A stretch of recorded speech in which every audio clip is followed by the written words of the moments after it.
فیصل صاحب کیا یہ جنگ ایٹمی ہتھیار میں جو ہے تبدیل ہو سکتی ہے؟ اور دوسرا اہم ترین سوال لوگ یہ پوچھ رہے ہیں کہ اگر یہ جنگ آگے بڑھتی ہے تو آپ کو لگتا ہے کہ دنیا کی معیشت جو ہے وہ اس کا دباؤ برداشت کر سکے گی؟ 2 مہینے 25 دن بس، اس سے زیادہ اس جنگ کی عمر نہیں ہے اور اس کے ساتھ عالمی جنگ منسلک نہیں ہے۔ آپ کو بتایا تھا کہ عالمی جنگ کا آغاز پاکستان کے شہر کراچی سے ہوگا، اس کے فوراً بعد، فتح کے فوراً بعد۔ میں تو تعجب اور حیرت زدہ ہوں کہ یہ جو پاکستان فوج پہ یہ خود پاکستانی تنقید کر رہے ہیں، یہ شاید اندھیرے میں رہتے ہیں۔ اگر میں حکمراں ہوتا اور یہ صورتحال فلسطین کی ہوتی تو میری بھی یہ پالیسی ہوتی جو اس وقت آرمی چیف نے پاکستان فوج کے لیے روا کر رکھی ہے۔ اس کی وجہ ہوتی ہے نا ہر چیز کی۔ دیکھیں نا، اب دیکھتے ہیں پاکستان فوج نے اس عرصے میں کیا کیا، اکتوبر سے لے کے آج تک۔ 19 اکتوبر کو جنوبی وزیرستان میں جنگ ہوئی، دہشت گردوں سے 5 شہید، 3 نومبر کو 14 شہید پسنی کے اندر، 7 نومبر کو 4 شہید فوجی وادی تیرہ میں، 22 نومبر کو 2 شہید وزیرستان میں، 12 نومبر کو 23 فوجی شہید ڈیرہ اسماعیل خان میں۔ ایک دن بھی خالی نہیں بیٹھے، آج تک کل تک یہ یہاں پہ حملے کرتے رہے۔ بھائی ہم اپنا محاذ چھوڑ کے اگر فلسطین چلے جائیں گے تو اس محاذ کو آپ سنبھالو گے؟ آپ تو وہ رات کو کمروں والی جنگ کے ماہر ہیں۔ یہ جنگ آپ کو کیا پتا جنگ کیا ہوتی ہے، لیکن جس کو جنگ کا شوق ہے وہ یہ یاد رکھے، اللہ تعالیٰ بہت جلد آپ کو اسی دہلیز پہ جنگ دکھانے والا ہے تاکہ آپ کو پتہ چلے جنگ کیا ہوتی ہے۔ میں اپنے فوجیوں کے ساتھ ہوں کھڑا ہوا۔ ہم 20 سال سے 1 لاکھ لاشیں اٹھائی ہیں۔ ماؤں بہنوں کی غیرتیں صرف تم میں ہوتی ہیں، غصہ صرف تم میں ہوتا ہے۔ ہر جوان کا خون کھولتا ہے اپنے ماؤں بہنوں اور بچوں کی لاشیں کٹی ہوئی دیکھ کے، لیکن ہم نے اسلحہ نہیں اٹھانے دیا۔ دنیا چاہتی تھی کہ یہاں انگیج کر دو فوج کو، اسلحہ اٹھا کے شام اور عراق بنا دو، ہم نے نہیں بننے دیا۔ ہم نے 2 اصول بتائے آپ کو ایران پاکستان کانفلکٹ کے وقت پہ، ایک کہ 25 کروڑ لوگوں کو فوج بنائیں گے، آپ جائیں 2009 میں میری سینٹ کی تقریر کے اندر جس میں نے کہا تھا کہ ہم فوج بنائیں گے تو میں اپنے روڈ میپ پہ چل رہا ہوں۔ دوسرا، ہم کسی صورت جب تک فوج حکم نہ دے اسلحہ نہیں اٹھائیں گے۔ ہم اپنی فوج کی مجبوریوں سے آگاہ ہیں، اس مجبوریوں کو تسلیم کرتے ہیں، پوری طاقت سے ان کو سپورٹ کرتے ہیں۔ امریکہ پابندی لگائے، تیری اوقات نہیں۔ تم کیا ہمارے کو گیس پائپ لائن سے روکو گے یا میزائل بنانے سے؟ تمہاری حیثیت اور اوقات نہیں، تم ختم ہو چکے ہو۔ تم اپنی شکست کو تسلیم کرو، تمہارے حوصلے ختم ہو چکے ہیں۔ پاکستان گیس پائپ لائن بھی بچھائے گا، ایٹمی ہتھیار بھی چلائے گا، اگر تم نے چلائے وائٹ ہاؤس میں گھس کے ماریں گے تمہیں۔ وہ دن آ گیا ہے کہ پاکستان ہمت پکڑے اور ان سے برات کا اعلان کرے اس امریکہ سے۔ میں آپ کو حلفاً اور قسماً کہتا ہوں کہ وہ ریسرچ موجود ہے کہ جون میں کس بھی اپنی جیب سے دیں گے اور یہ قرضہ بھی 26 نومبر 2026 سے اٹھا کے باہر پھینک کے ماریں گے۔ صرف اس طرح کرنا ہے جس طرح ہم کہنا چاہیں 3 مہینے وہ کر لو جو ہم کہہ رہے ہیں، نہ ہو تو گریبان پکڑ کے مارنا۔ کس نے بھیک مانگے ہم؟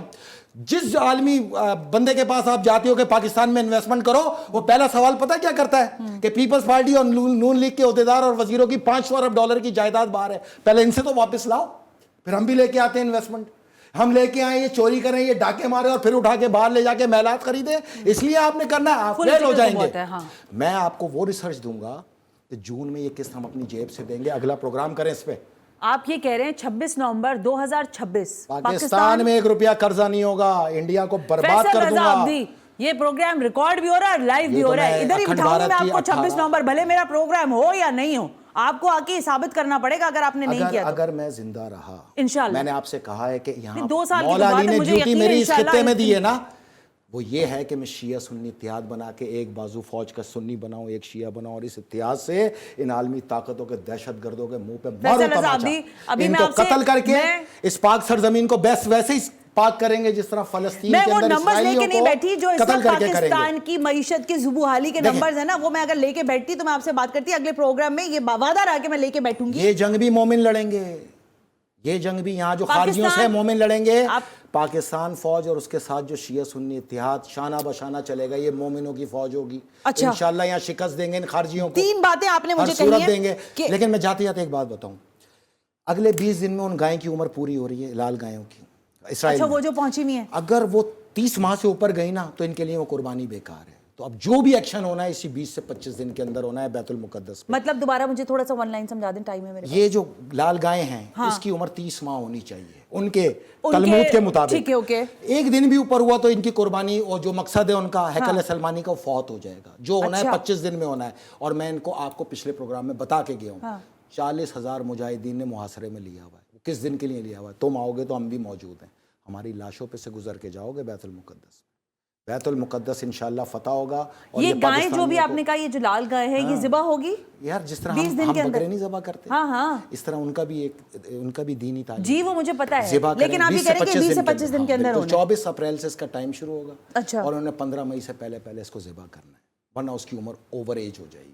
پھر یہ 2000 سال ان گائے کو تلاش کرنے میں لگائیں گے. تو انہوں نے جو کرنا ہے اس 25 دن میں کرنا ہے, ہم نے جو کرنا ہے وہ محرم کے چاند سے پہلے کرنا ہے well let's see. Centre Faisal انشاءاللہ. جاتے جاتے بہت جلد آپ اور میں یا تو فتح کا پروگرام ادھر کریں گے یا نماز شکرانہ ہم بیت المقدس میں ان صفوں میں موجود ہیں. میری تو دعا ہے کہ سب سے بہت بہت شکریہ سب سے پہلے سینٹر فیصل رضا عابدی کہ آپ تشریف لے کر آئے. لیکن ظاہر دل دکھتا ہے جب ہم فلسطین کی صورتحال دیکھتے ہیں. یہ بہت ہی روایت ہے جو میں ادا کر رہی ہوں, لیکن جو انداز اسماعیل ہانیہ نے اپنی پورے کنبے کی موت کے بعد اپنایا, اپنے جوان بیٹوں کے بعد, اپنے ہم سب پورے قائم ہیں اس پہ, وہ بڑا شاندار تھا. میں سلام خاص پیش کرتی ہوں ان کے تمام 60 افراد شہید ہوئے. جی بالکل, پورے خاندان کے 60 افراد شہید ہوئے ہیں. اور جو انہوں نے جس جرت اور ہمت کا مظاہرہ کیا, پوری دنیا سلام پیش کر رہی ہے. جس پر فیصل رضا عابدی کہتے ہیں نا قدامت یہودی جو ہیں وہ تک سلام پیش کر رہے ہیں. اور تو بہتر ہے کہ حالات جس ڈگر پر چل رہے ہیں عالمی دنیا بھی نظر ڈالے, امریکہ بھی اپنے محرکات پر نظر ڈالے کہ آج اس کے حالات کیسے ہیں, برطانیہ بھی دیکھے, پھر ایران بھی دیکھے, اور اسرائیل بھی سمجھنے کی کوشش کرے کہ وائس آف شہداء کا ترجمان ہوں, ہاں شہداء کا نمائندہ ہوں. جو شہید کہتے ہیں میں وہ یہ بتاتا ہوں, اور میں زندوں میں اکیلا نمائندہ ہوں, باقی سب شہید ہیں میرے. تو میں اپنی ہر بات کا خود ذمہ دار ہوں, نہ کسی پہ رکھتا ہوں, نہ کوئی یہ احسان لینے کی کوشش کرے. جو کہوں گا انشاءاللہ پورا ہوگا.